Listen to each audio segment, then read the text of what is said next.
Hello दोस्तों, तो आज हम लोग देखेंगे मनीष धनकर जी की, जिनका एमपीपीएससी 2020 में 4th रैंक आया है। तो इनकी कॉपी देखेंगे। ठीक है, तो यह कॉपी है, हिस्ट्री की कॉपी है। ठीक है ना, पेपर 1 के फर्स्ट ए का, पार्ट ए का है। ठीक है, प्रश्न फर्स्ट ए देखते हैं। 3 मार्कर है। ठीक है ना, इरागुडी शिलालेख हमें इसी तरह लिखना है। ठीक है ना, पूरा जैसे 3 लाइन तो रह 3 मार्कर में 3 लाइन रहती है, तो ऐसे हम पॉइंट पॉइंट में लिखेंगे तो इसमें से ज़्यादा नंबर मिलते हैं, जिससे फैक्ट पूरा लिखना होता है। ठीक है ना, तो मौर्यकालीन बृहद शिलालेख या इरागुडी शिलालेख जो है मौर्यकालीन बृहद शिलालेख है। निर्माण किसने किया था? अशोक ने किया था। ठीक है ना, स्थिति कहाँ है? यह कहाँ इरागुडी शिलालेख कहाँ है? कर्नाटक में स्थित है। ठीक है, इसकी भाषा कैसी है? प्राकृत लिपि और प्राकृति है, और लिपि कैसी है? ब्राह्मी है। ठीक है ना, विशेष अशोक के विषय की जानकारी दिया हुआ है इसमें। ठीक है, नेक्स्ट क्वेश्चन। और इसमें धर्म की शिक्षा भी है, जटिल सामाजिक विवरण भी दिया हुआ है। यह इन्होंने चेतन मीना में दिया हुआ था, टेस्ट सीरीज ज्वाइन किया था तो उसकी है। तो अच्छा पेपर है। नास्तिक दर्शन, तो नास्तिक दर्शन क्या है? ऐसे दर्शन जो वेदों की सत्ता एवं अस्तित्व को अस्वीकार करते हैं, क्या कहलाते हैं? नास्तिक दर्शन कहलाते हैं। ऐसे दर्शन जो वेदों की सत्ता एवं अस्तित्व को स्वीकार करते हैं। भारतीय परंपरा में 3 नास्तिक दर्शन है। ठीक है ना, जैसे जैन, बौद्ध, चारवाक।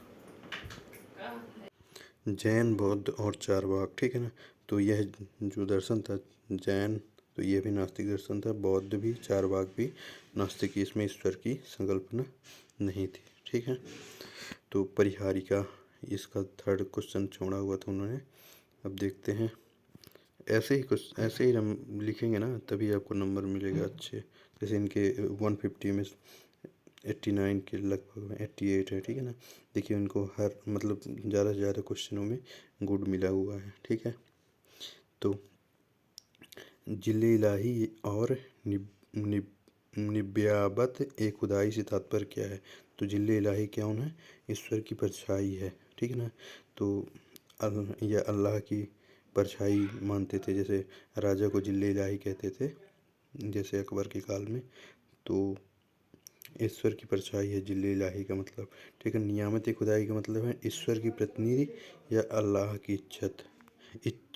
ठीक है ना, तो जो ईश्वर की इच्छा होती है वही नियामत खुदाई है। ठीक है ना, सल्तनत काल में बलबन द्वारा उपरोक्त उपाधि धारण की थी। बलबन द्वारा जो है यह उपाधि धारण की गई थी। ठीक है ना,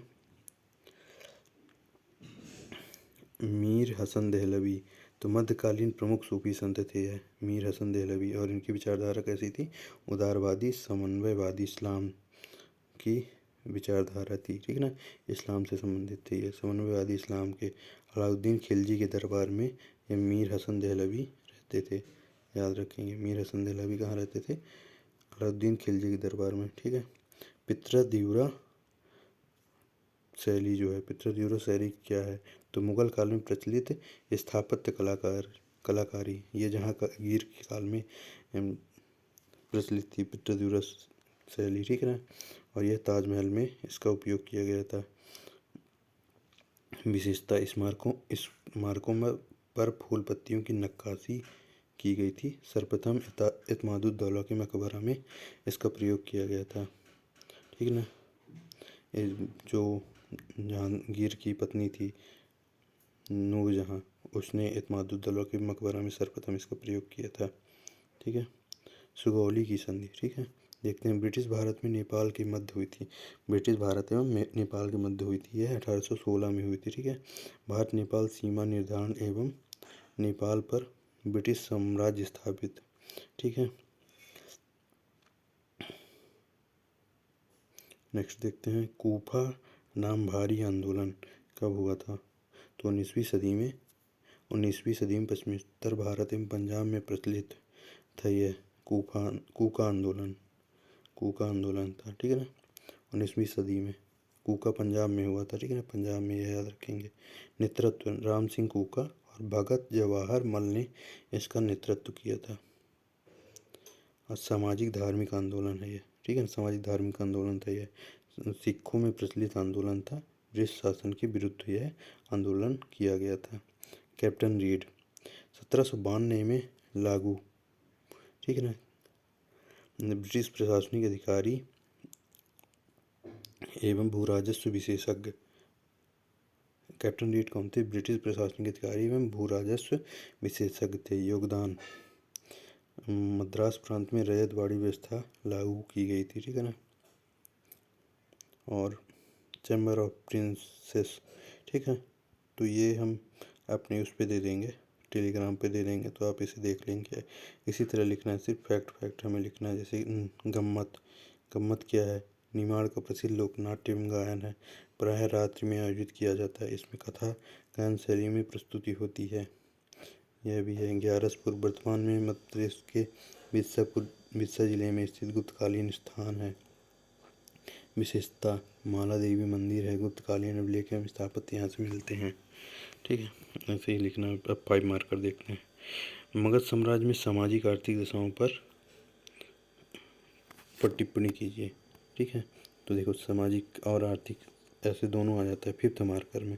तो आपको ऐसे जैसे यहाँ सिर्फ 9 लाइन तो रहती है इसमें, तो आपको ऐसे ही 4-4 पॉइंट करके कंप्लीट करना होता है, तभी अच्छे नंबर मिलेंगे। देखिए, इनको 3 नंबर मिले हुए हैं। 3 और 3 3.5 से ज़्यादा वैसे मिलते नहीं नंबर, बस वहाँ मेन पेपर में भी ऐसे ही होता है, 3 3.5 से ज़्यादा नंबर नहीं मिलते हैं। तो ये सामाजिक जो व्यवस्था है, तो देखते हैं सामाजिक व्यवस्था में क्या क्या आता है। वर्ण व्यवस्था आती, दास प्रथा, महिला, खान पान, यह जो है तो ऊपर सामाजिक व्यवस्था के अंतर्गत आती है। तो वर्ण व्यवस्था 4 वर्णों पर आधारित थी, ठीक है। दास प्रथा प्रचलित थी, केवल घरेलू कार्य में प्रयोग करते, घरेलू कार्य करवाते थे इनसे, ठीक है। महिला सती प्रथा, संपत्ति से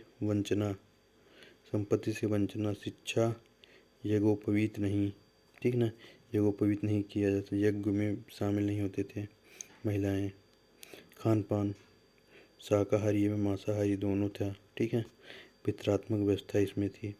यह भी 5th पॉइंट, 5 पॉइंट लिखे हुए हैं इन्होंने, ठीक है, मनीष धनखड़ जी ने। आर्थिक वाला देखते हैं। आर्थिक में क्या है? मुख्यतः कृषि पर निर्भर था यह, ठीक है। मगध साम्राज्य जो था मुख्यतः कृषि पर निर्भर था, ठीक है। शिल्प उद्योग, प्रस्तर, लकड़ी, धातु शिल्प आदि प्रचलित था, ठीक है। व्यापार, आंतरिक एवं बाह्य व्यापार प्रचलित था मगध साम्राज्य में, ठीक है। मुद्रा, वास्तु विनिमय प्रचलित थी, श्रेणी व्यवस्था प्रचलित थी, ठीक है। नेक्स्ट क्वेश्चन देखते हैं। हड़प्पा को नियोजित नगर क्यों कहा जाता है? हड़प्पा को नियोजित नगर, सुव्यवस्थित नगर नियोजन प्रणाली विशेषताओं के कारण हड़प्पा को नियोजित कहा जाता है। जैसे सड़कों को परस्पर समकोण पर काटना, जल निकास, उत्तम नाली व्यवस्था, ठीक है। इसमें ऐसे 5-6 पॉइंट लिख के आप लोग कंप्लीट करना होता है 5 मार्कर को, ठीक है। जैसे इन्होंने लिखा है, देखिए इनको गुड भी मिला हुआ है, तो ऐसे ही लिखेंगे तो ये सही भी है। इसी तरह फैक्ट लिखेंगे तभी नंबर मिलेंगे। अब उसमें कहानी थोड़ी लिखना होता है 5 मार्कर में, सिर्फ फैक्ट 5 मार्कर है, मतलब 5 फैक्ट लिखना है, सिंपल सा है। 5-6 फैक्ट लिख दीजिए, कंप्लीट हो जाता है आपका आंसर। ऊपर प्रस्तावना दे दीजिए थोड़ी सी, नीचे निष्कर्ष डाल दीजिए, थोड़ा सा दे दीजिए, कंप्लीट हो जाता है क्वेश्चन, ठीक है। सुव्यवस्थित नगर नियोजन प्रणाली विशेषताओं के कारण हड़प्पा को नियोजित नगर कहा जाता है। जैसे सड़कों का परस्पर समकोण पर काटना, जल निकास, उत्तम नाली व्यवस्था थी, ठीक है। कूड़ा करकट हेतु ढक्कन वाले मैन होल होते थे, जैसे अभी भी वर्तमान में भी होते हैं, ठीक है। सुपरिभाषित 4:2:1 में पकी ईंटों को प्रयोग किया जाता था। दरवाजों में खिड़कियों को बाहर खोलना, वर्गाकार स्तंभ, नगर का दुर्गीकरण एवं द्विस्तरीय विभाजन, ठीक है। लेकिन गुड मिला हुआ है इन्हें, अच्छा आंसर है तब तो गुड मिलता है। बलबन के प्रशासन पर टिप्पणी कीजिए। बलबन ने शासन की प्रतिष्ठा स्थापित करने हेतु कठोर प्रशासन का गठन किया। आधार क्या था? शक्ति, प्रतिष्ठा और न्याय स्थापित करना बलबन के काल में था। केंद्र, समस्त शक्ति सुल्तान में निहित होती थी, ठीक है। प्रांत, एकताओं पर कठोर नियंत्रण। सैनिक, दीवान आरिज का गठन देखेंगे। दीवान आरिज व्यवस्था थी सैनिकों के लिए, यह मुख्य व्यवस्था थी बलबन काल में। न्याय व्यवस्था, निष्पक्ष न्याय पर बल, न्यायिक शक्ति सुल्तान में, न्याय जो है सुल्तान ही करता था। भू राजस्व, दीवान में मुफ्त खराज के द्वारा, ठीक है ना, भू राजस्व कराया, भू राजस्व इकट्ठा किया जाता था। बलबन के द्वारा उपरोक्त रूप से कठोर शासन स्थापित किया।